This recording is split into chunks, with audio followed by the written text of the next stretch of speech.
I am on Patreon, and Patreon is a platform where I will upload interesting videos where you can learn astrology. Connect with me on Patreon, and we will grow. And I will give you much more deep insights on Vedic astrology, and lot more secrets will be shared there.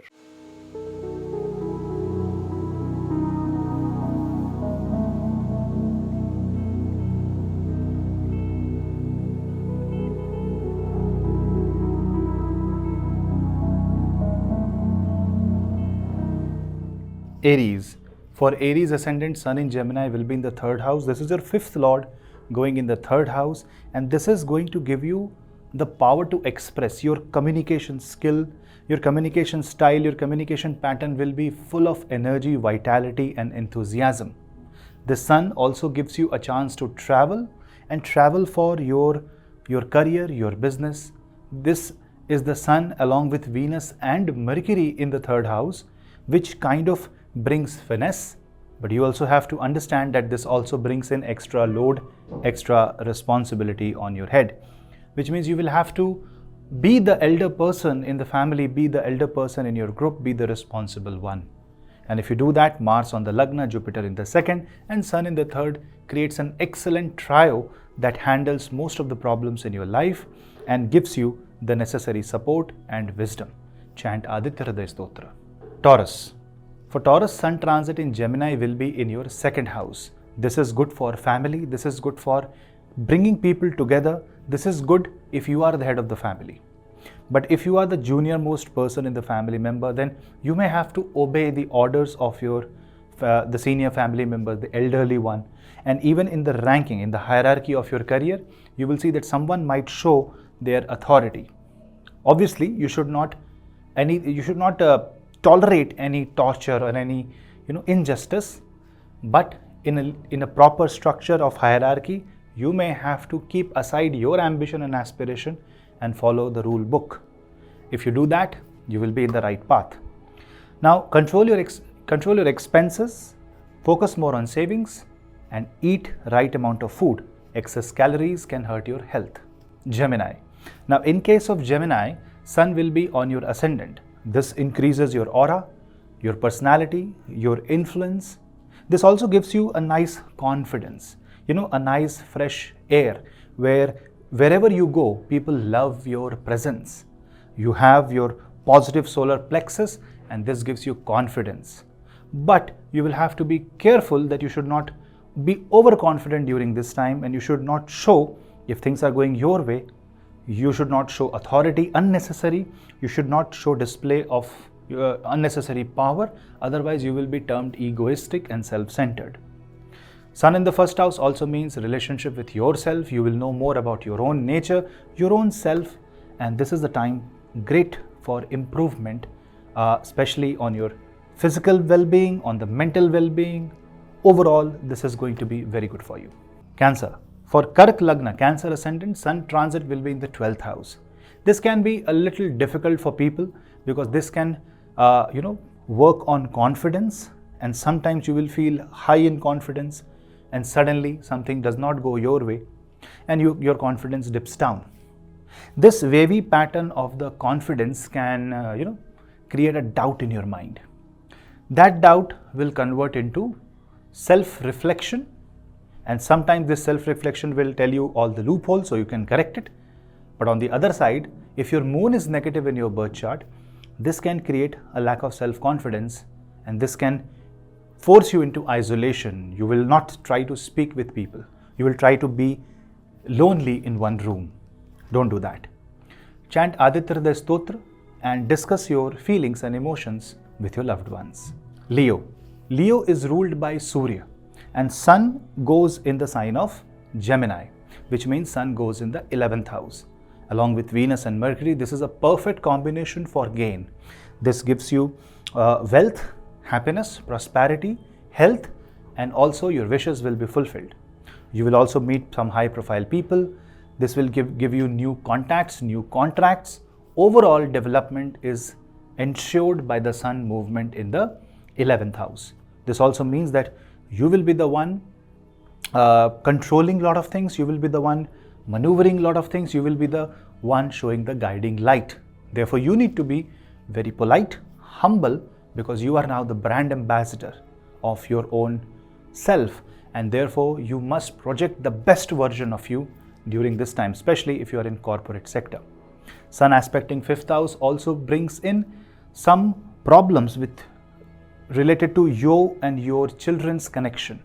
Try to improve that. Virgo. Now in case of Virgo, Sun movement will be in the 10th house. 10th house also hosts Mercury and Venus.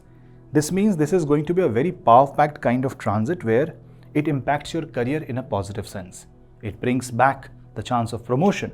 It gives you an opportunity to shift the job, maybe move different cities and countries, and explore something that is good for you.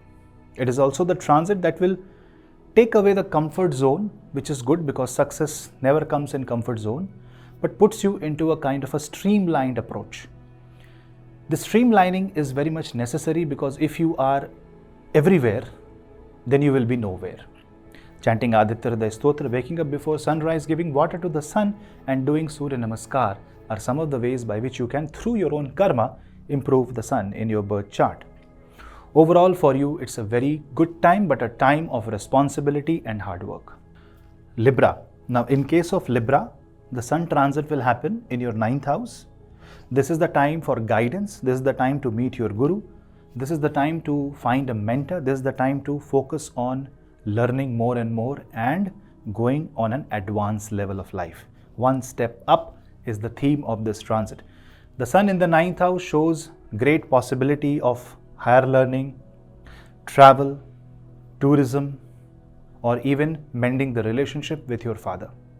This is also the time when a guru's light will come in your life and you will get the guidance, be it career, marriage, or any other areas of your life that where you are facing the problem. Because sun also aspects the 3rd house, this will force you to take certain initiative that aligns you with the dharma. So you are in the right track. Just keep doing the finer checks in life and every day keep a filter. Speak positive, don't abuse. Scorpio. Now in case of Scorpio, the sun will move in your 8th house, and 8th house sun is going to open the arena of the occult. Also, it opens up the secrets. Nothing is secret anymore. So you will get to know a lot about yourself. Don't forget that Mars is in your 6th house, which is your ascendant lord, which means there is a room for correction. So take it as a correction transit, a transit that gives you everything. Now what you do with that information is very important.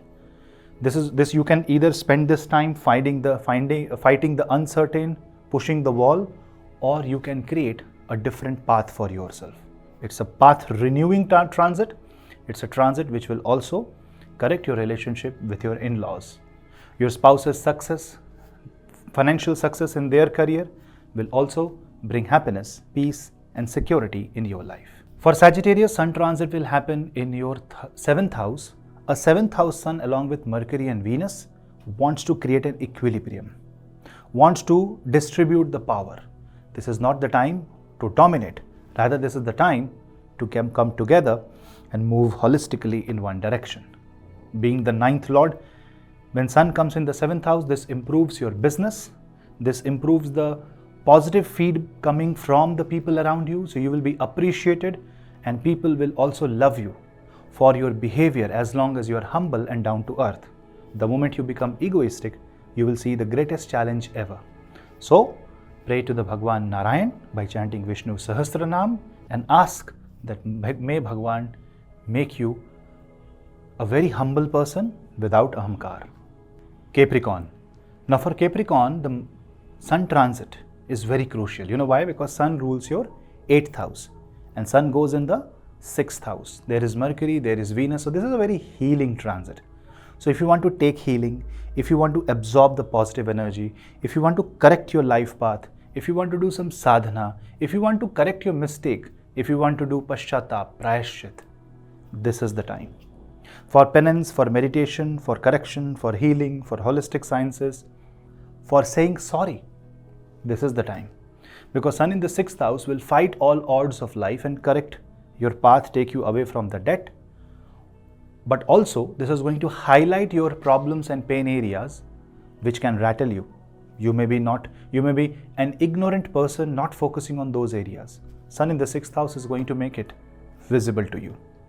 So take it positively and solve one problem at a time. For Aquarius, Sun transit will happen in your 5th house. This is going to give you a lot of confidence, a lot of courage, a lot of willpower, and give you positive vibrations.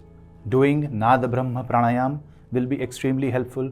Doing the Om Pranayam will be very helpful. And if you focus on your solar plexus chakra, you will feel more confident, centered, and peaceful. Sun being in the 5th house along with Venus and Mercury gives you a chance to be the one with the responsibility and execute it properly. But you have to be a student and allow the life to teach you. For Pisces, Sun transit will happen in the 4th house. 4th house Sun is a midnight sun. It may not be the happiest of the sun, but what it shows is that people who are working in the real estate sector, lighting sector, interior designing, construction, automobile sector will see the great boost in their career, because Sun will aspect the 10th house. But it also means that people working in the night shift may feel some health issues. You will be more active during the night, and that can hurt your health, especially your sleep cycle can be disturbed. The relationship with your mother can go a little bit bad, so don't bring ego, don't fight, try to be humble and polite, especially with your surroundings. This also means that you will be too eager to change and find and explore what makes you happy. Nothing wrong. Follow the passion, but keep things simple and practical and humble and grounded.